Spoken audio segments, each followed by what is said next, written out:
சர்ச்சைக்குரிய பீப் பாடல் விவகாரத்தில் ஜனவரி 2ஆம் தேதி நடிகர் சிம்பு, இசையமைப்பாளர் அனிருத் ஆகியோர் ஆஜராக வேண்டும் என்று கோவை போலீசார் சமன் அனுப்பியுள்ளனர். கொந்தளிப்பை ஏற்படுத்தும் வகையில் கொச்சையான ஆபாச பாடல் ஒன்றை சிம்பு பாட அதற்கு அனிருத் இசையமைத்திருந்தார். இந்த பாடல் சமூக வலைதளங்களில் வைரலாக பரவியது. பெண்களை மிக மோசமாக இழிவுபடுத்தும் இந்த பாடலை பாடிய சிம்பு, இசையமைத்த அனிருத் மீது நடவடிக்கை எடுக்க கோரி கோவையில் முதலில் போலீசில் புகார் கொடுக்கப்பட்டது. அதையடுத்து சிம்புவும் அனிருத்தும் 19ஆம் தேதி ஆஜராக போலீஸ் உத்தரவிட்டிருந்தனர். இதற்கு எதிராக சென்னை உயர்நீதிமன்றத்தில் இருவரும் மனு தாக்கல் செய்திருந்தனர். ஆனால் இருவரது மனுவையும் சென்னை உயர்நீதிமன்றம் தள்ளுபடி செய்துவிட்டது. சிம்பு நேரில் ஆஜராக 1 மாத கால அவகாசம் கோரியிருந்தார். அனிருத்தோ தமக்கு இந்த பாடலில் எதுவும் சம்பந்தமில்லை என கூறிய கனடாவிலேயே தங்கிவிட்டார். இதன் பின்னர் சிம்பு மீது சென்னை போலீசாரும் வழக்கு பதிவு செய்துள்ளனர்.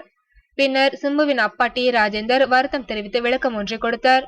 சிம்புவும் தாம் செய்தது சரிதானே என ஒரு விளக்கம் கொடுத்திருந்தார். இந்நிலையில் சிம்புவும் அனிருத்தும் ஜனவரி 2ஆம் தேதி நேரில் ஆஜராக உத்தரவிட்டு கோவை போலீசார் மீண்டும் ஒரு சம்மனை அனுப்பியுள்ளனர். இதனையும் இருவரும் நிராகரிப்பார்களா? அப்படி நிராகரித்தால் போலீஸ் கைது நடவடிக்கை மேற்கொள்ளுமா என்பதுதான் தற்போது அனைவர் மனதிலும் எழுந்துள்ள கேள்வியாக உள்ளது.